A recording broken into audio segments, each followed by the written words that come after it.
This conference will now be recorded.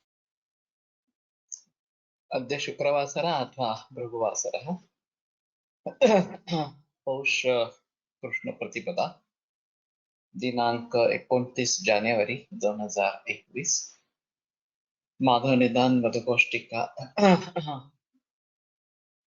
स्रवसव्यासादि लक्षण शंखं चक्रं जलौघान् दधतमृतघटं चारुदोर्भिश्चतुर्भिः सूक्ष्मस्वच्छातिहृद्यां शुकपरिविलसन् मौलिमं भोजनेत्रं कालाम्भोधोज्ज्वलाङ्गं कटितटविलसच्चारुपीताम्बराढ्यं वन्दे धन्वन्तरिन्दं निखिलगदवनप्रौढदावाग्निलीलम् प्रौढदावाग्निलीलम् ब्रह्मणो हि समारब्धाम् आत्रेयाद्येषु पूजिताम् अस्मदाचार्यपर्यन्तां वन्दे गुरुपरम्पराम् आयुर्वेदरतं वन्दे माधवाख्यं महागुरुम् आयुर्वेदामृतं सर्वं शिष्येभ्यो यः प्रदत्तवान् द्रष्टाज्ञानी दृष्टकर्मा कृतकर्मा तथैव च अध्यापकोऽभिषक्श्रेष्ठो महान् संशोधकस्तथा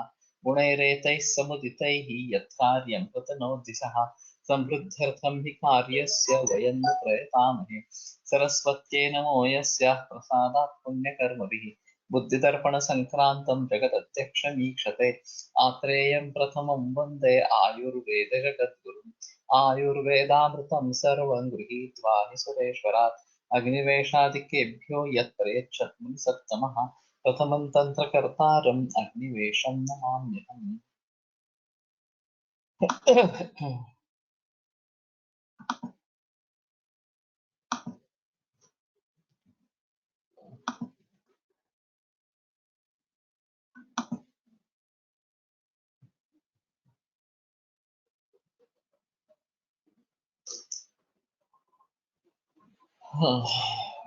वर्णशावरुणो वा तृणपि च महति स्वापविश्लेषसंज्ञाः शावारुणः वा वर्णः महति तृट् एवञ्च स्वापविश्लेषसंज्ञाः एतानि प्रकृतिमरुतः कर्माणि विद्यन्ते। तो शाव या अरुण इस प्रकार का वर्ण निर्माण होना, वास्तव में वर्ण का निर्माण तेज महाभूत से होता रहता है लेकिन दूसरे महाभूतों के अगर उसमें जोड़ है तो ये वर्ण शाव या अरुण इस प्रकार का निर्माण होता है। तो ये भी एक देखने की चीज है कि किस प्रकार का वर्ण निर्माण हो रहा है, उसके आधार पर किस दोष का प्राधान्य उसमें है। और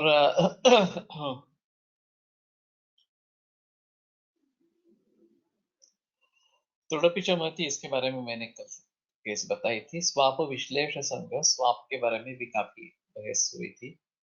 विश्लेष यानी कि दूर होना, श्लेष आलिंगने और विश्लेष विगत श्लेष, इस प्रकार से। इसका एक जरा अजीब उदाहरण है।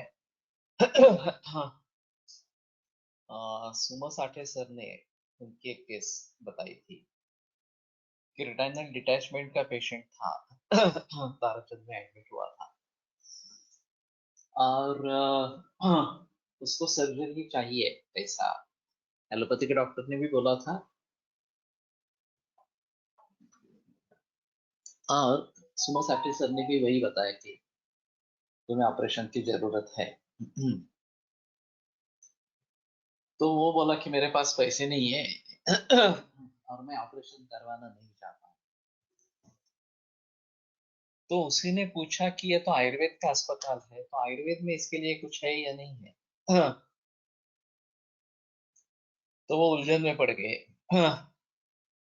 फिर उन्होंने विचार किया कि ये रिटाइनल डिटैचमेंट है तो ये वायु का कर्म है, तो वायु के हिसाब से कुछ करना चाहिए। और शायद मुझे पक्का याद नहीं है लेकिन बृहत्वाद चिंतामणि उन्होंने गोली लिख के दे दी और नेत्र तर्पण किया और वो ठीक हो गया मरीज। तो ये रिटाइनल डिटैचमेंट ये एक तरीके से विश्लेषण इसी प्रकार की है और ये वायु के जरिए है। ये इतना विचार तो उसमें सही था।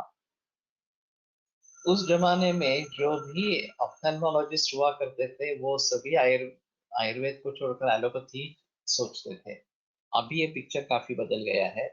और बहुत सारे लोग आयुर्वेद में नेत्र की प्रैक्टिस कर रहे हैं।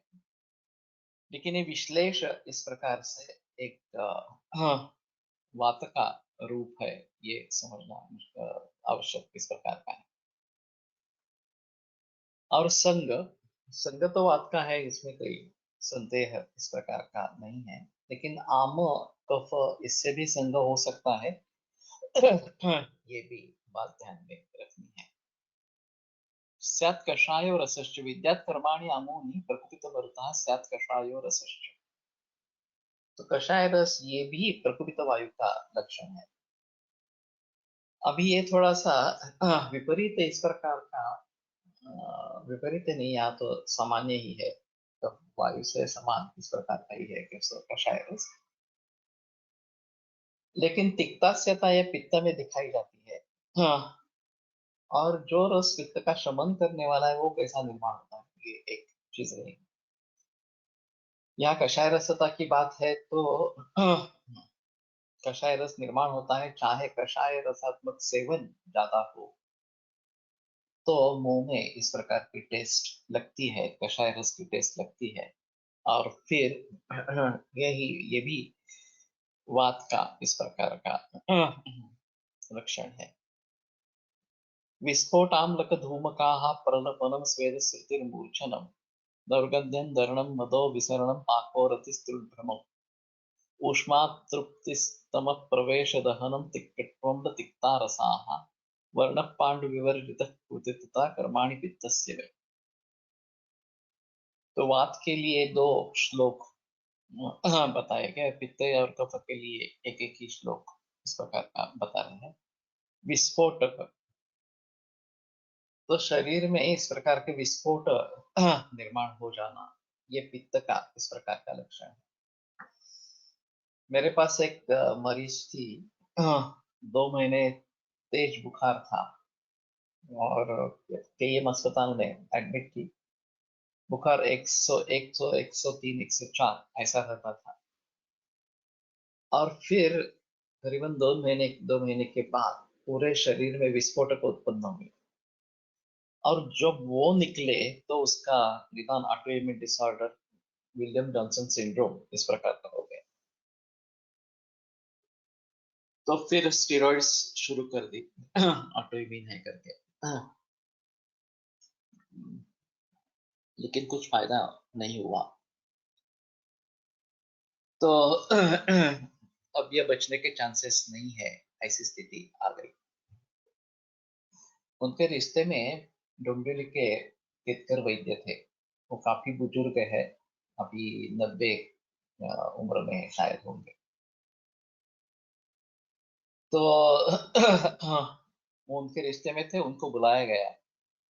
उन्होंने देखकर बताया कि मैं डोंबिवली से ये केस हैंडल नहीं कर सकता। उन्होंने मेरे नाम का सुझाव दे दिया कि गाडगिल से संपर्क करो और वो अगर ट्रीट करते हैं तो उसको ट्रीट करने दो। तो मैंने केस देखी और मैंने उसका निदान पित्तज विसर्ग इस प्रकार का किया। वास्तव में विस्फोट का ज्वर भी एक निदान होता है, जो सान्यभाती का ज्वर एक प्रकार इस प्रकार का है। लेकिन मुझे उस समय वो पित्तज विसर्ग ऐसा ही लगा।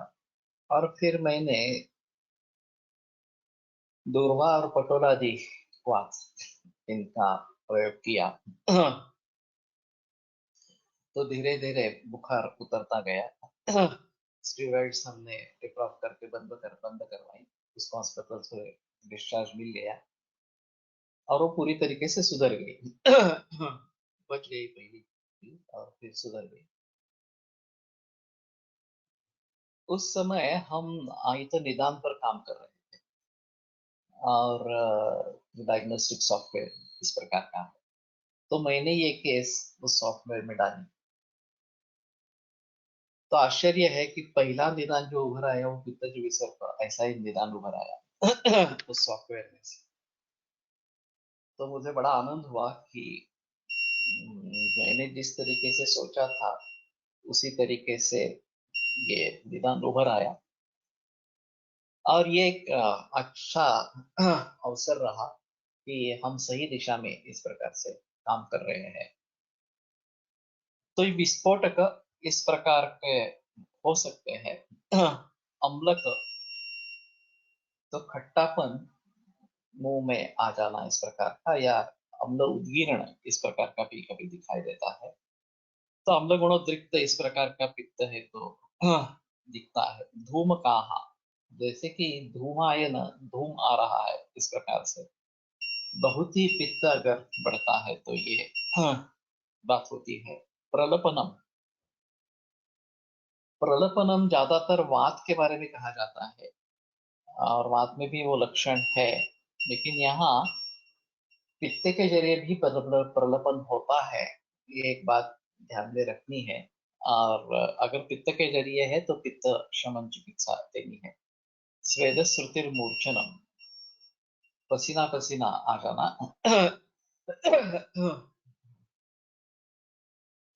तो ये भी एक पित्त का लक्षण है स्वेद श्रुति। अभी कुछ मरीज इस प्रकार के पाए जाते हैं जिनके तल हाथ तल पाँव में बहुत सारा पसीना आता रहता है, और उसी लक्षण के लिए आ जाते हैं।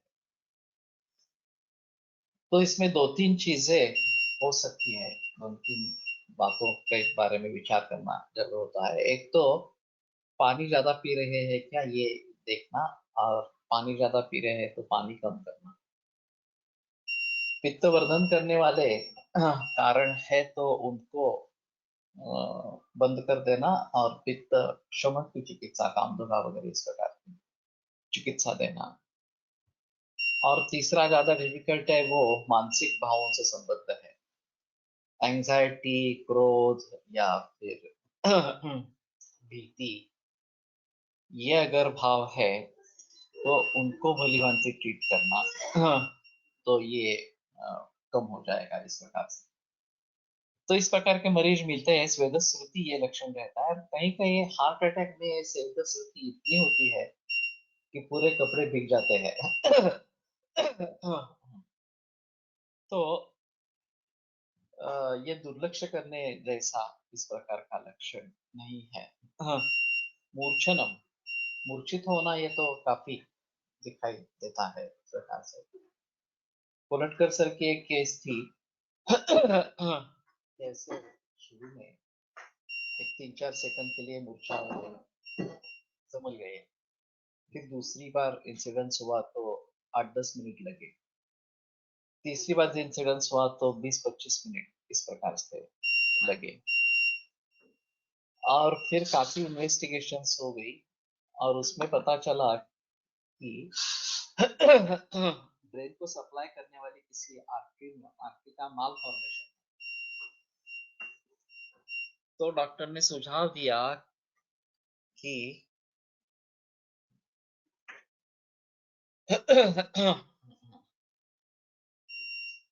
रेडिएशन करवाओ। उस समय रेडिएशन भी बहुत नया था। तो रेडियोलॉजिस्ट के पास चले गए। उसने बताया कि आप चाहते हैं तो मैं करूंगा, लेकिन इसके कुछ भी दुष्परिणाम हो सकते हैं।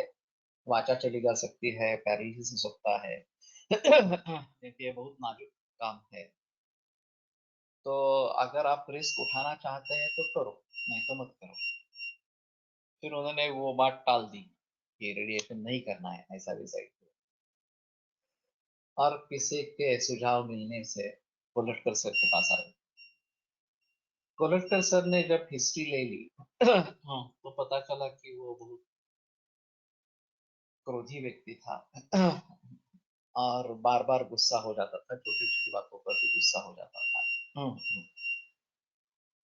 तो सर ने उनको समझाया। तीनों दफा जब ये इंसिडेंस हुआ मूर्छा का, तो तीनों दफा उसको गुस्सा हुआ था और बाद में ये इंसिडेंस हुआ।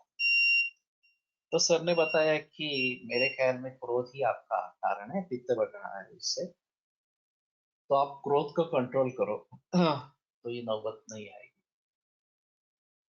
फिर सर ने उसके लिए जो उदाहरण दिया था क्रोध के बारे में, वो भी एक अच्छा उदाहरण इस प्रकार का है कि एक सदाशिव पेठी पुणेकर, हाँ, रात को 11:30 बजे कहीं से घर पे आया, और रूल ऐसा है कि 12 बजे के बाद 1.5 गुना हाँ, किराया देना पड़ता है। लेकिन 11:30 बजे थे, हाँ, तो 4 रुपए हुए थे और रिक्शा वाला 6 रुपए की डिमांड कर रहा था। तो ये क्रोधाविष्ट हो गए, हाँ, और फिर काफी, हाँ, हलचल मची और पर्यवसान उनको हार्ट अटैक में हो गया, और उस व्यक्ति का हार्ट अटैक होकर देहांत हो गया वहीं पे। तो ये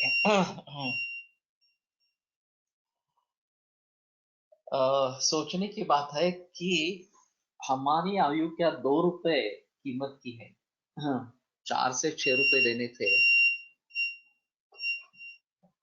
और उसके लिए जान गंवानी पड़ी। नाही, पण आपण जर असं म्हणतो की याची सगळी तयारी शहरात आधीपासून आहे, तर हे फक्त निमित्त आहे. ठीक है, तो आणखीन वेगळा मुद्दा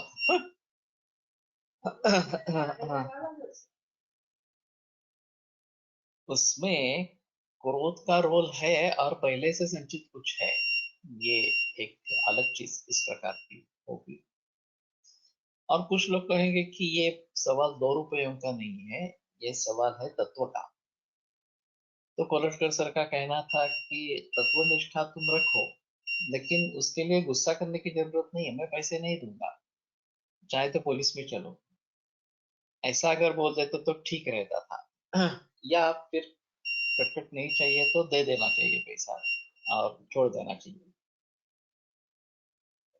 शेंडे शास्त्री एक अजीब कहा करते थे कि ऐसा है ना, तो 10-2 रुपए ज्यादा मांग रहा है ना, तो दे देना उसको, उसकी भूल है, हमारी भूल है, कुछ भी सोचना नहीं।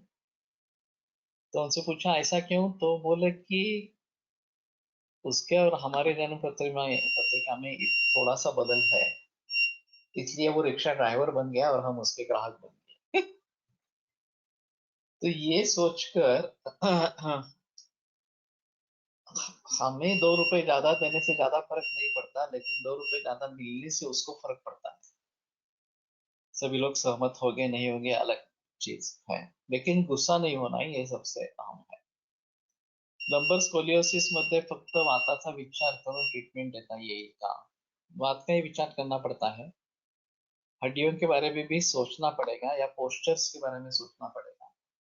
और सही ढंग से पोस्चर मेंटेन करने के लिए प्रयास करने पड़ेगा। तळहात तळपाय घामाने ओले होणे यामध्ये गोर कांजिण्याचा इतिहास नसणे याचा विचार कसा करावा? जैसे मैंने अभी बताया, गोर कांजिणा का इतिहास है तो परिपाठाती और रजनी योग दे सकते हैं, लेकिन वो अगर नहीं है तो भी पित्त के बारे में सोच सकते हैं, तो भी जलपान ज्यादा है इसके बारे में सोच सकते हैं। और एंजाइटी, ये एक अहम चीज है उसमें, तो उसका विचार करना चाहिए। हायपोग्लायसेमियामध्ये संपूर्ण शरीराला खूप घाम फुटतो, मूर्छा येते, त्याचा विचार कसा करावा? ये परिस्थिति आती है वो एलोपैथिक की ड्रग्स के जरिए आती है। जो लोग इंसुलिन पर है या गोलियां ले रहे हैं और बगैर खाए गोली ले ली इस प्रकार से, या गोली की मात्रा ज्यादा इस प्रकार की हो गई, तो हाइपोग्लाइसीमिया होता है। मेरे पास जो मरीज आते हैं, उनको मैं सलाह देता हूँ कि अगर आप ये दवा ले रहे हैं और हमारी दवा शुरू कर रहे हैं, तो शुगर पर नजर रखना बहुत जरूरी है, देखते रहना जरूरी है। अगर 100 से नीचे शुगर जा रही है तो खास करके रात की जो गोली है वो कम कर देना, बंद कर देना, इंसुलिन कम कर देना, ये बहुत जरूरी है। क्योंकि रात में अगर हाइपोग्लाइसेमिया हो गया तो मरीज को कुछ पता नहीं चलता, और बाकी भी लोग अगर सोए हैं तो मुश्किल इस प्रकार की बात होती है। उसमें एक अहम मुद्दा आता है कि उस समय में क्या करें। शर्करा देने से फायदा होता है, ये तो सभी जानते हैं, और तुरंत शक्कर खाने के लिए दे देना, यही हाँ, या कुछ भी मीठा इस प्रकार का दे देना, यही वहां पे ठीक इस प्रकार का है। तो ये एलोपैथिक ड्रग्स के जरिए होता रहता है, हमारे औषधियों से बिलो नॉर्मल नहीं जाएगा। अभी एलोपैथी की दवाइयों से बिलो नॉर्मल लेवल्स हो रहे हैं। कोलेस्ट्रॉल के बारे में स्टैटिन जब शुरू करते हैं तो अभी उसके जो रिपोर्ट दिखते हैं, कोलेस्ट्रॉल 80, ट्राइग्लिसराइड ऐसे ही कुछ, ये तो बिलो नॉर्मल है। और ये धन्यता मानते हैं कि बिलो नॉर्मल है तो भी ठीक है, वो पूरा बिल्कुल गलत इस प्रकार का है। तो उसके बारे में थोड़ा सोचना इस प्रकार का पड़ेगा और सजग रहना चाहिए, ये सबसे अहम है। अल्कोहोल विड्रॉवल मध्ये हायपोग्लायसेमियाची निर्माण होतात, त्याचा विचार कसा करावा? वो तो ओजक्षय को ध्यान में रखते हुए ट्रीटमेंट करनी है।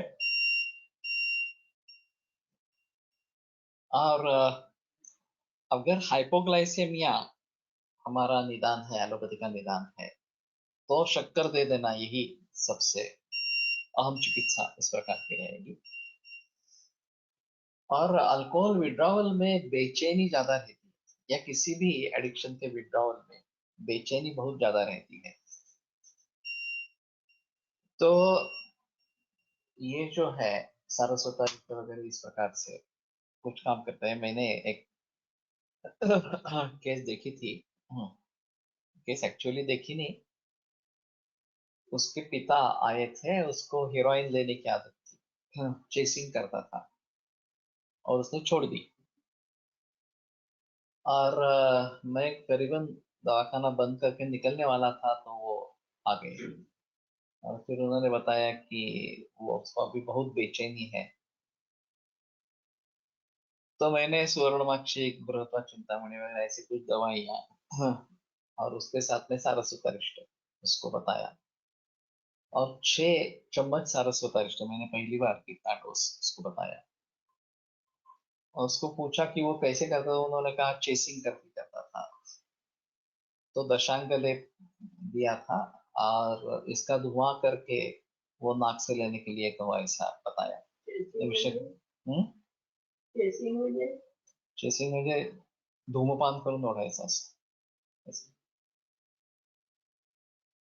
तो और पहला डोज देने जाने के बाद वो थोड़ा आश्वस्त हुआ, फिर 1-2 घंटे के बाद फिर से उसका शरीर लकड़ी जैसा कड़क इस प्रकार का हो गया और बेचैनी फिर से बढ़ गई।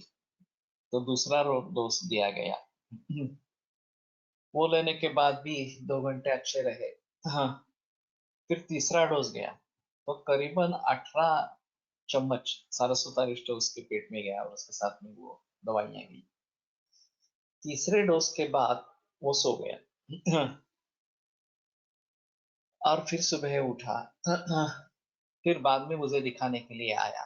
मैंने दवाइयां दी, उसका समुपय दर्शन किया, लेकिन उसका निश्चय टिक नहीं पाया। हफ्ते भर के बाद फिर से उसने चेसिंग आरंभ कर दिया। आगे हालत मुझे मालूम नहीं, ये बहुत पुरानी केस है। तो हमारा इसमें एक्सपीरियंस ही नहीं है। अल्कोहल विड्रावल जो है वो थोड़ा सौम्य है, लेकिन इस प्रकार का हीरोइन, ये क्या, मार्जरीन ऐसा तो नहीं, मार्जरीन क्या बोलते हैं मारिजुआना, ये इस प्रकार से अगर एडिक्ट है तो ये काफी मुश्किल होता है। और इंजेक्टेबल लिया जाता है, चेसिंग करके लिया जाता है। तो इन सभी के बारे में विड्रॉल सिम्टम्स जब आते हैं तो उसको कैसे ट्रीट करना है, ये एक अहम चीज रहेगी। यहाँ जो डी एडिक्शन सेंटर्स है जो एलोपैथी द्वारा चलाए जाते हैं, वो सीडेट कर देते हैं मरीज को उस समय के लिए, और फिर सीडेशन से बाहर आने के बाद थोड़ा आश्वस्त इस प्रकार का रहता है। लेकिन इनमें मानस भावों का विचार बहुत जरूरी है और उसके बारे में कैसे सोचेंगे, ये अहम चीज इस प्रकार की है। तो मूर्छा ये एक लक्षण है। दौर्गंध्यम, दुर्गंध शरीर में प्राप्त होना, ये एक इस प्रकार की चीज है। अभी ओरल कैंसर्स के या ब्रेस्ट कैंसर्स के मरीज दिखते हैं जिनमें पाक प्रक्रिया होती है, कोथ होता है और उसके जरिए बहुत दुर्गंध इस प्रकार का आता है और मुंह खुलता नहीं है, तो अंतःशुद्धि नहीं हो सकती है मुंह की और इसके जरिए ये बढ़ने लगते हैं। तो उसमें भी इस प्रकार का अगर दुर्गंध है तो पित्त के बारे में सोचना है, ये एक आम चीज रहेगी। और कोक, पाक और कोथ, इनके बारे में सोचना है। तो जनरली सभी सुगंधित द्रव्यों का प्रयोग करें, ऐसा रहता है। तो चंदन, उशीर वगैरह इस प्रकार के द्रव्यों का प्रयोग उसमें करेंगे तो इसमें थोड़ी राहत इस प्रकार की मिल सकती है। दरणम, दरण का मतलब एक बार डिक्शनरी में देखना चाहिए।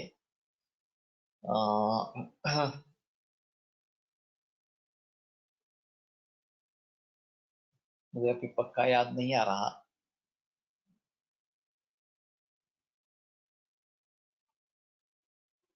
एक बार गिरवांडो कोश में या फिर औषध शब्द कोश में देखो। मदहा, तो मद निर्माण होना, ये भी एक आम लक्षण है। और गर्विष्ठता, ये जो आती है कि सदसद गुणाध्यारोपेण आत्मनि उत्कर्ष प्रत्यय, सच्चे हो या असद हो, इस प्रकार के गुणों के अध्यारोप से हम श्रेष्ठ है, हम ऊंचे है, इस प्रकार का प्रत्यय होना, ये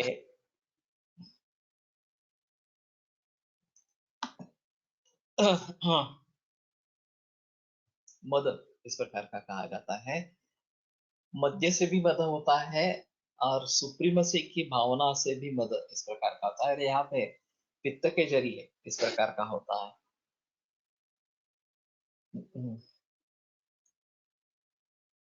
विसरणम, तो विसरण से आगे अतिसरण, ये बात हो सकती है कि द्रव द्रव्य निकल आना इस प्रकार से, तो ये विसरण इस प्रकार का कहा जाएगा। पाकहा, तो ये तो पित्त के जरिए होता है, उष्ण गुण से होता है, ये एक आम चीज इस प्रकार की रहे। व्यसन सोडण्यासाठी व्यसनी माणसाच्या नकळत काही औषध देता येईल का, अशी विचारणा अनेकांकडून वैद्याकडे होत असते। असे काही औषध देता येईल का, आपण काय विचार करू शकतो? चिरा पड़ने ऐसा एक है, लेकिन सिर्फ वही है ऐसा मुझे नहीं लगता है। इसमें ऐसा है,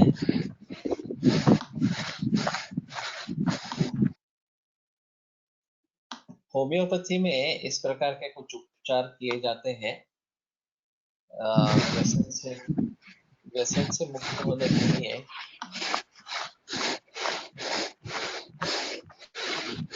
गजानन वाडले, तुझ्याकडे काय गजानन, तुझ्याकडे काहीतरी आवाज चालू आहे, तुझा माईक तरी म्यूट कर।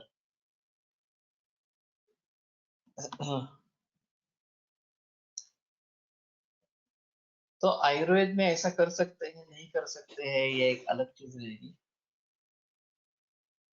तो बंबई के एक वैद्य थे, मुझे अभी नाम याद नहीं आ रहा। उनका कहना था कि उनका अल्कोहलिज्म में अच्छा अनुभव रहा था और मद्य पीने की इच्छा होने का कारण शरीर में कुछ गुण इस प्रकार से बढ़ते हैं कि जिसको काउंटरएक्ट करने के लिए मद्य सेवन किया जाता है। तो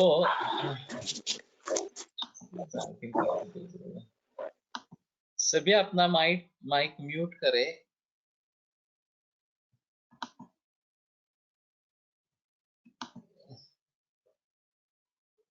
और वो उस प्रकार के कुछ द्रव्य देते थे और मध्य से लोगों को द्वेष उत्पन्न होता था।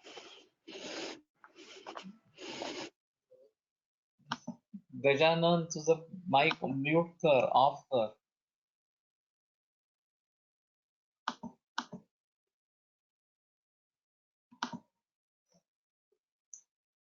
हाँ, तो म्यूट आहे. बंडेवार नहीं, गजानन वाडजे की बात कर रहा हूँ और उसका माइक ऑन था, अभी बंद है.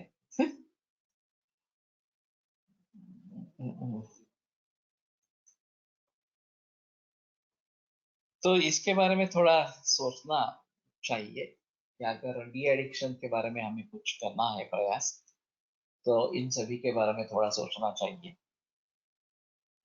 ये क्षेत्र हमारे लिए अभी भी अछूत इस प्रकार का है थोड़ा सा, और बहुत ही कम मरीज इसके लिए आते हैं. तो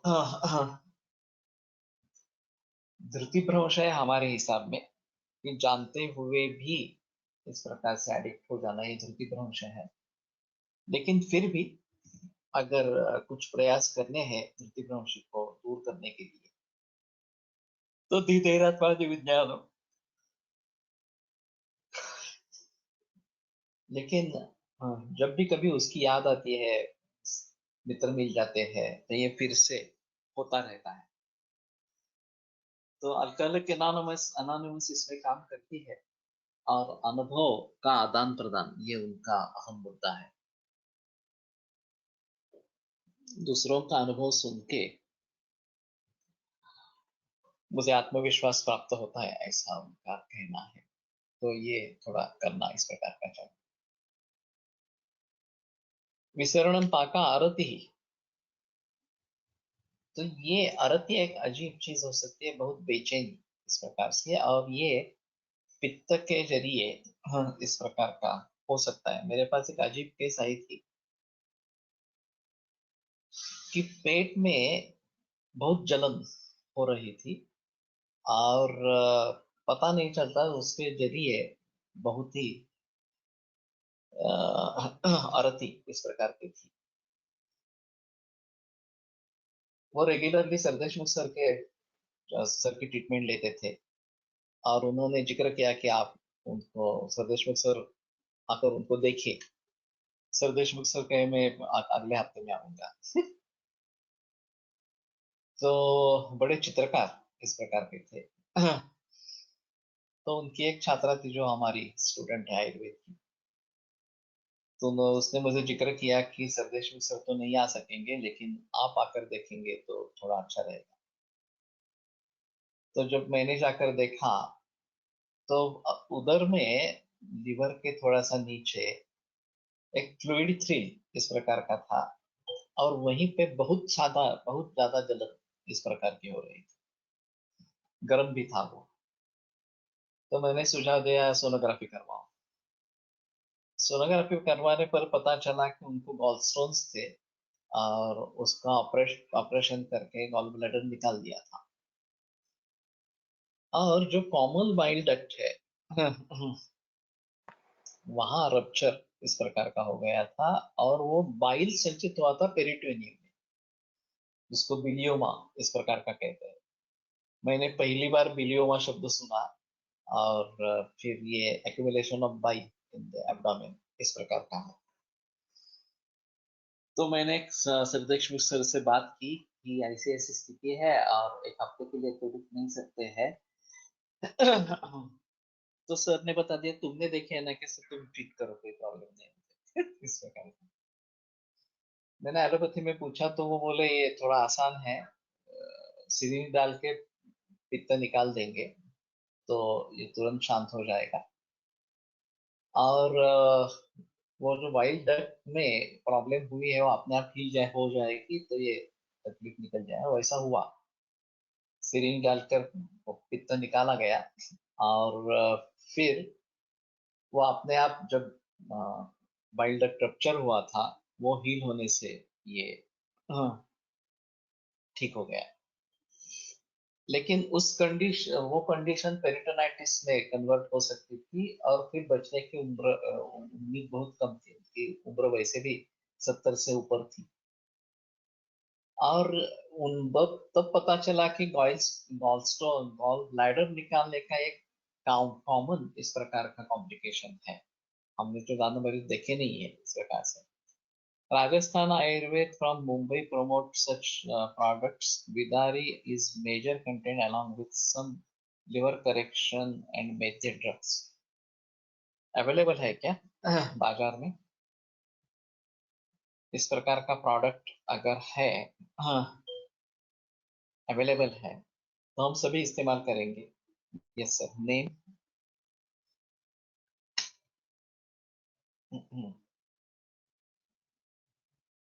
तो नाम क्या है उस प्रोडक्ट का? हाँ, किस कंपनी का है ये भी अगर बता देंगे तो। हाँ, सुपारी कप? नहीं, सुरारी कैप्सूल। ओके। अल्कोहारी अवेलेबल। सुरारी चूर्ण, सुरारी ऑल्सो। सो अल्कोहारी एंड सुरारी, ये दो नाम है चूर्ण। ये अच्छी बात हुई क्या अगर प्रोडक्ट अवेलेबल है। विदारी वैसे भी धीरा विदारी इस प्रकार से मैं प्रयोग में लाता हूँ। और धीर देना ये उसका एक अहम इस प्रकार का काम रहेगा। तो सुरारी या अल्कोहारी और चूर्ण के फॉर्म में। एक बात हो सकती है कि मद्य से छुटकारा पाने के लिए मद्य ही उपयुक्त है, लेकिन वो विपरीत गुण का मद्य देना है, इसके बारे में भी सोच सकते हैं। लेकिन ये जब क्षारता शरीर में आ गई है तो अम्लधर्मी मद्य काम करता है। शुरू की अवस्था में या दूध दूध ही ज्यादा अच्छा इस प्रकार का है। कुछ लोगों को मैंने सुना है कि ऐसी दवा देते हैं जिससे उल्टी होती है, वमन होता है और फिर नौशिया बन जाता है मद्य के लिए। मद्य में मिलाकर वो दवा देने से उल्टी अगर हो जाती है तो उसका फायदा नहीं होता, बल्कि हाँ, उसके बारे में द्वेष निर्माण होता है और फिर मद्य चुकता है, ऐसा भी सुना है। लेकिन ठीक है, ये एक बड़ी समस्या है। और दर्ण वेदना आर्या दीर्यते इव सुश्रुत तरसा, आयुर्वेद शब्दकोश। तो दीर्ण जैसा ही है, भेद पढ़ने ऐसे जो बोला था। लेकिन आर्या दीर्यते ये काफी मुश्किल तरीके की वेदना इस प्रकार की होगी। श्रीखंड सेवन हे अल्कोहोलिझम मध्ये आलंय, बहिरमध्ये। हाँ,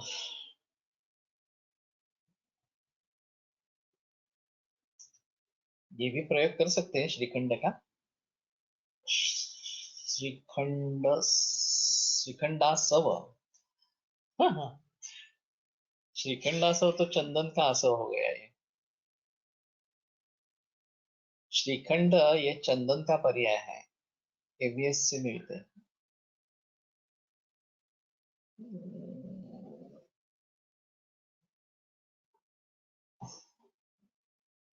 ये एक महाकल्याणक घृत का प्रयोग रसिक पावसकर कर रहा है। आता सुचले महाकल्याणक घृताची फोडणी वापरावे व्यसनी माणसाचा अन्न बनवताना।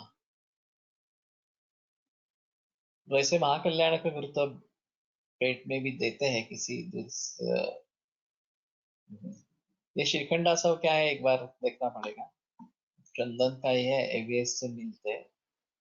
synonym for Chandan but indicated in बताते हैं। हाँ, मेरे पास काफी चंदना सब है। मैं तो मैं इसके बारे में थोड़ा सोच सकता हूँ।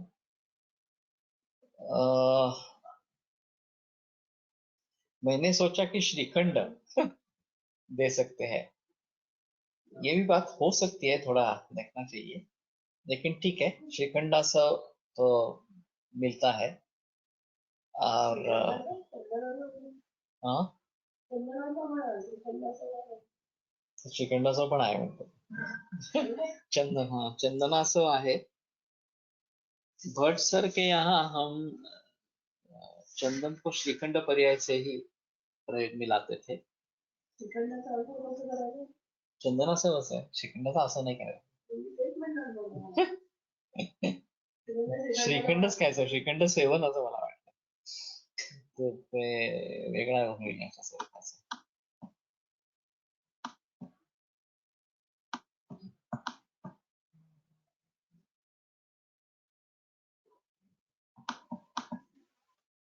वैशंत्य मदात्य चिकित्सा, पानात्य मद पान विभ्रम पानाजीर्ण, डोस 12 से 24 ml।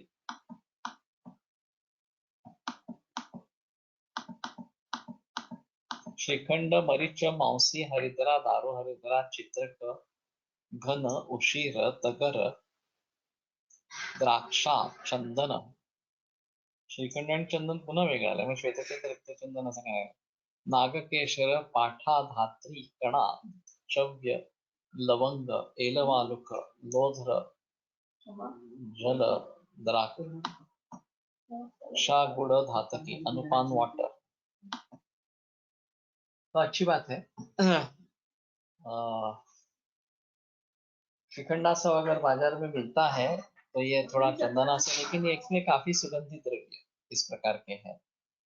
और सुखानुबंधी सूक्ष्म सुगंधो रोचनो मृदु, ये फणसरकर का फेवरेट सूत्र था कि सुगंध जो है वो रोचन मृद और सुखानुबंध निर्माण करने वाला इस प्रकार का, तो उस तरीके से उसका सेवन करते रहना ज्यादा अच्छा है। चंदनासव का पाठ एक बार देखना चाहिए, चंदनासव में क्या है तो कंपेयर करके थोड़ा देखेंगे। इसमें काफी उष्णवीर्य द्रव्य भी है, सुगंधी है लेकिन उष्णवीर्य है, तो थोड़ा सा इसके बारे में देखना ठीक रहेगा।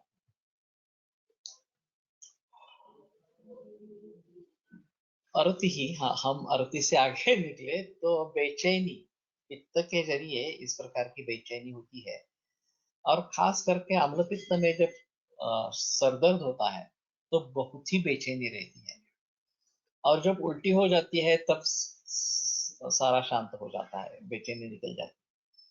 तो ये काफी मरीजों में पाया जाता है, खास करके माइग्रेन के जो मरीज है उसमें सरदर्द बहुत तेज होता है, और फिर अगर उल्टी हो जाती है तो उससे राहत मिल जाती है। तो ये एक अहम मुद्दा अरुति के बारे में सोचना है। त्रुट भ्रमौ, तृषा और भ्रम ये दोनों साथ में हो सकते हैं। कैन वी यूज द्राक्षादि कषाय मेंशन है अष्टांग हृदय सूत्र 1 चिकित्सा 1 actually it has indication of alcoholism. ये मिलता है द्राक्षादि कषाय, और जरूर इस्तेमाल कर सकते हैं, उसमें कोई संदेह नहीं है। ये थोड़ा शीतवीर्य है, वास्तव में रक्तपित्त वगैरह के बारे में भी उपयुक्त है। और खरजूर आदि मंथ एक पानात्य के लिए आता है, तो खरजूर उसमें मुख्य है, तो वो भी प्रयोग में ला सकते हैं। द्राक्षा हृदय में शायद खजूर होगा, मुझे याद नहीं है पक्का, लेकिन खजूर होगा,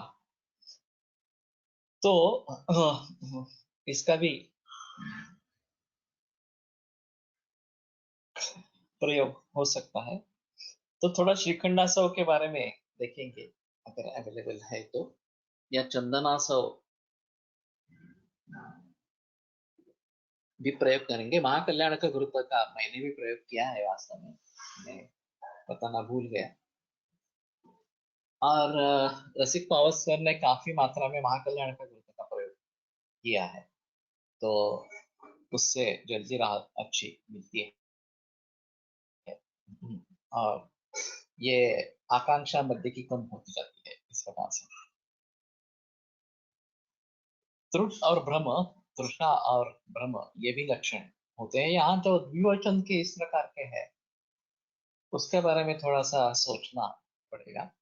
ये दोनों साथ में होना ऐसा थोड़ा सा दिखाई देगा, और शायद इस प्रकार का लक्षण अम्ल पित्त ब्लड प्रेशर में भी दिखाई देता है।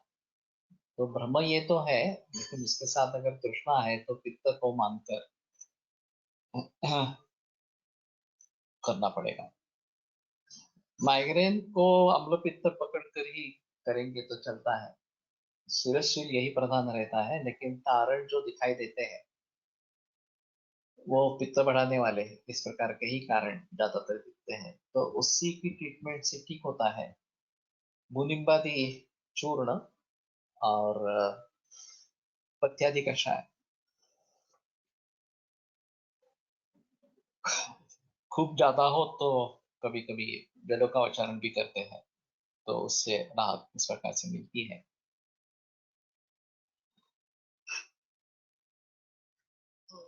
पित्तज ज्वर अधिकरण, वात पित्तज ज्वर सही है, तो पित्त के हिसाब से वो रक्त पित्त वगैरह में भी अच्छा है द्राक्षादि कषाय।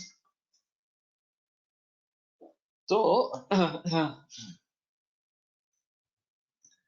कहने का तात्पर्य अर्थ ये है कि ब्रह्म और तो अभी ब्लड प्रेशर का आयुर्वेदिक निदान क्या हो, ये एक बड़ी समस्या है, क्योंकि वो एक निदान नहीं होता, बहुत सारे निदान उसमें होते रहते हैं। और वात पित्त कफ तीनों के जरिए होता है। आम के जरिए होता है, मानसिक कारणों से होता है, तो काफी हाँ, हर केस को समझ लेना और उसको उस तरीके से ट्रीट करना, ये एक आवश्यक इस प्रकार का हो जाता है। तो इसमें पित्त के बारे में हाँ सोच सकते हैं, साम पित्त है तो पूर्ण शिक्षक आपकी दवा है, निराम है अगर तो कामदुगा मुक्ति की ये अच्छी दवा इस प्रकार की है। और फिर वात कफ के हिसाब से अलग अलग दवाइयों का प्रयोग करना पड़ेगा। ऊष्मा तो गर्म होना, ये एक अहम चीज इस प्रकार की है। इसमें केवल पित्त भी होता है और वात पित्त दोनों होते हैं, ये काफी देखा जाता है। न्यूराइटिस जो है इसमें जलन होती है या गर्मी महसूस होती है, लेकिन ये थोड़ा आशयपाकर्षक चीज ऐसा होता है। और कफ क्षय होने पर वायु पित्त को वहां लेके जाता है और ये लक्षण दिखाई देता है। और मादक कुर्तेदान पित्ताशुक्ल सहित नीलाहार रक्त का भी रोग इसमें हो सकता है, तो रक्त मोक्षण से भी फायदा होता है। तो ये ऊष्मा या उष्ण स्पर्श होना, ये एक आम चीज पित्त के बारे में सोचनी है।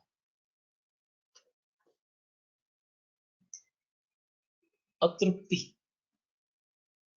तृप्ति न होना, कितना भी खाने के बावजूद तृप्ति या समाधान नहीं होना, ये एक आम चीज इसमें दिखाई देती है। और पित्त के जरिए ये होता है, कई लोगों में ऐसा भी देखा जाता है कि भूख लगती है, खाना खाते हैं, लेकिन पचन नहीं होता। पित्त अगर द्रव गुण से उद्रिक्त है तो पचन नहीं होता है, तो उसमें पित्त का शोषण अगर हो जाए, लाजा वगैरह ऐसा कुछ इस्तेमाल करेंगे तो थोड़ी भूख शांत होती है और फिर पचन की तकलीफ सुधरती है। मायग्रेन मध्ये रात्री केळी खाऊन झोपणे, पेढा खाऊन झोपणे एक्सेट्रा उपाय लोकात प्रचलित आहेत। रात्रि में नहीं, सुबह है जल्दी 4 बजे बजर लगा के उठना और कुछ भी मीठा खाना, पेठा या पेढ़ा इस प्रकार से। और उसमें अगर थोड़ा कफ का अनुबंध है तो सितोपलादि चूर्ण, शंख भस्म और त्रिभुवन की ऐसा कॉम्बिनेशन कभी कभी मैंने प्रयोग में लाया है। वास्तव में त्रिभुवन कीर्ति ज्वर में इस्तेमाल में लाई जाती है, हमारे फेडरेशन में त्रिभुवन कीर्ति का प्रयोग होता ही नहीं। कोलटकर सर की एक अजीब केस थी, कॉन्स्टिपेशन की तकरार थी और स्वेद बिल्कुल नहीं आता था, उसको सर ने त्रिभुवन कीर्ति दी थी और स्वेद प्रवर्तन आरंभ हुआ और उसके साथ कॉन्स्टिपेशन भी दूर हो गया। तो स्वेदाध्याय में शुरू में ही वातमूत्र पुरुषाणी न सज्जनते कथंचन। वातमूत्र और स्वेद अगर अच्छा होता है तो वातमूत्र पुरुष का संग नहीं होता, इस प्रकार के। तो रात को खाने के बजाय सुबह जल्दी उठ के खाना और फिर सो जाना, पेठा या पेड़ा खाकर सो जाना। मैं पूरी देता हूँ साथ में, और वो पेढ़ा या पेठा के साथ खाने के लिए कहता हूँ और फिर सो जाने के लिए कहता हूँ। तो ये पित्त और वात के जरिए जो होता रहता है, उसमें काफी चाय साखर लवंग हे अनुपान कोणत्या अवस्थेमध्ये वापरावे? संतानिका के गुणधर्म दिए हैं, शुक्रवर्धक खास करके है। तो इसके बारे में थोड़ा सोचना पड़ेगा। जिनको मलाई पसंद है उन्हीं को बता सकते हैं। वेणुमाधव शास्त्री जोशी साय साखर लवंग का अनुपान बता सकते हैं, और नालंदा ट्रेडिशन में भी है। मैंने भी क्यों में बताया था, फिर बाद में मैं महाल कल्याण कृत पर बताया। तो लवंग शीत तीक्ष्ण है, साय साखर ये ब्रूहण इस प्रकार का है, और सुगंधी है लवंग। तो इन सभी का परिणाम शुक्रवर्धन और दौर्मन से दूर करना इस प्रकार से होता है। जिव्हा लोलुपतेचा विचार कसा करावा ये धृतिभ्रंश ही है। तो समझते हैं कि ये खाना ठीक नहीं है, बराबर नहीं है, फिर भी खाते हैं। तो हमें तात्कालिक सुख और चिरकाल सुख इसके बारे में सोचना है। अगर दीर्घकालीन सुख की अपेक्षा करते हैं तो इस तात्कालिक सुख का त्याग करना ही बेहतर है। तो अब हम इस प्रकार का रहेगा, लेकिन लोग उसके बहकावे में आ जाते हैं तात्कालिक सुख के, और फिर उसके परिणाम भुगतने पड़ते हैं। तो इसके बारे में सोचना जरूरी इस प्रकार का रहेगा।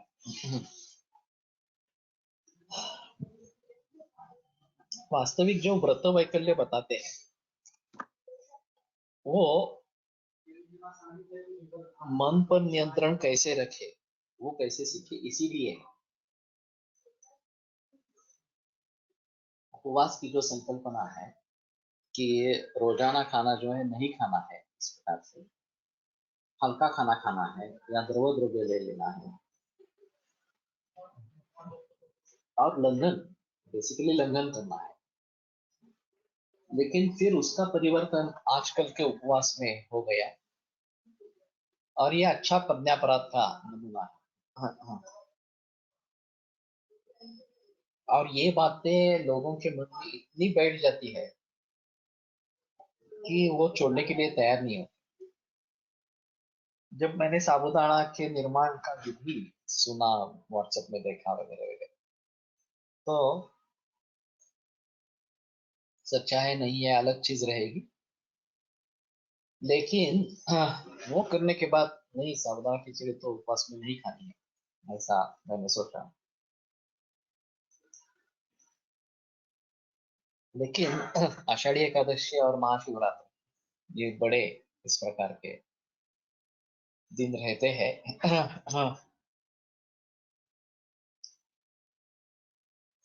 तो माँ का कहना था नहीं नहीं, इन दो दिनों को तो यही खाना है इस प्रकार से। और वैसे सब बनता था, बर्गर खिचड़ी ये सब बनता था, लेकिन मुझे भी तकलीफ होती थी, उसको भी तकलीफ होती थी।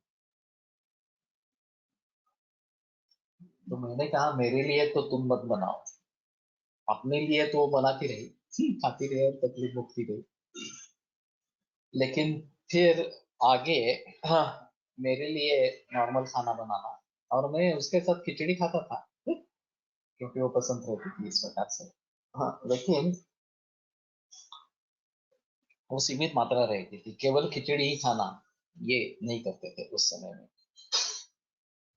तो ये मन की शिक्षा के लिए है, वास्तव में मन पर कंट्रोल करने के लिए है, और वो मूल उद्देश्य दूर चला गया है। तो ये काफी अहम इस प्रकार का मुद्दा है।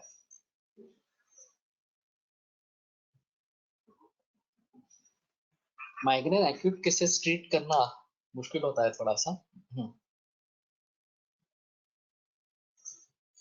तो शुंठी कर्पूर लेप में बहुत सारे मरीज में इस्तेमाल करता हूँ, उसका फायदा होता है। जलो का वचन सोच सकते हैं। नस्य अगर दोष निकालने लायक है तो ही नस्य उपयोग में लाया जा सकता है। पक्व दोष है तो ही कफ है पर्टिकुलरली, तो शुंठी प्रधानम नस्य, वचा प्रधानम नस्य दे सकते हैं। लेकिन अवस्था अगर चूक गई, अमावस्था है, तो इससे बढ़ जाते हैं सिम्टम्स। तो ये बात ध्यान में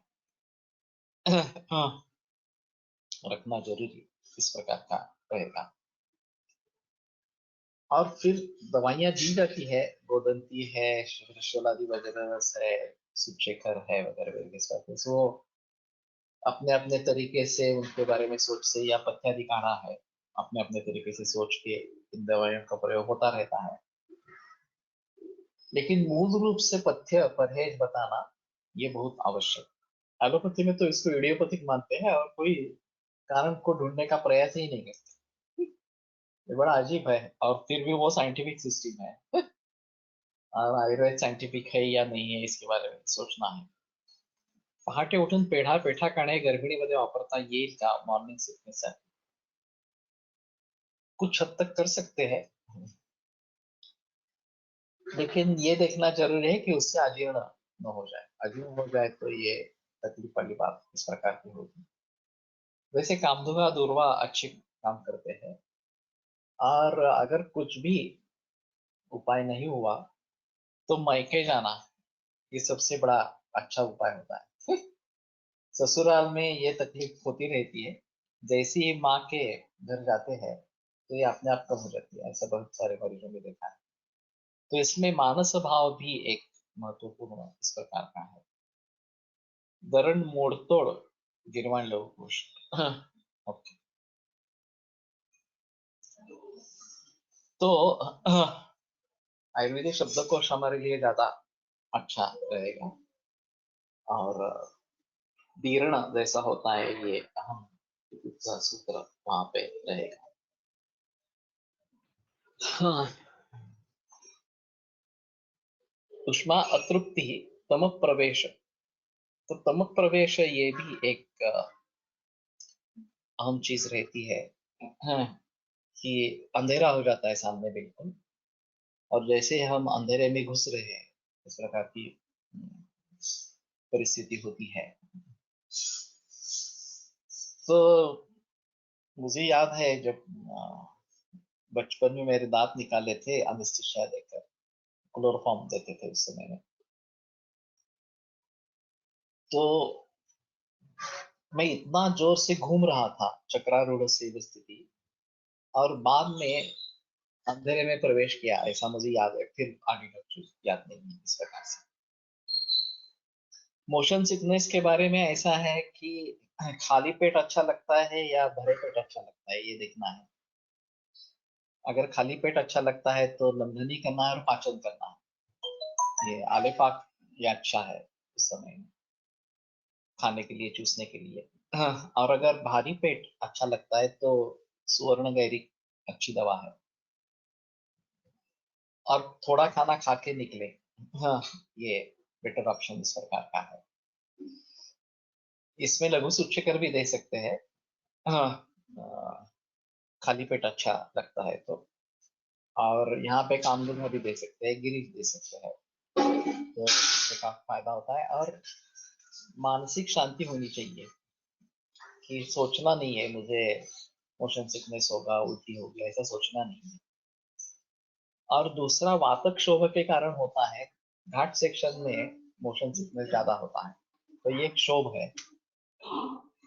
तो उसके हिसाब से भी गिरिज अच्छा है। गिरिज की थोड़ी थोड़ी मात्रा लेते रहेंगे, या लाजा इस प्रकार से लेते रहेंगे गिरिज के साथ, तो मोशन सिकनेस में फर्क होता है इस प्रकार से। द्रव का शोषण होना ये भी एक इसमें आम चीज है। हाँ ठीक है, यहीं पे रखते हैं, कल फिर से आगे बढ़ेंगे।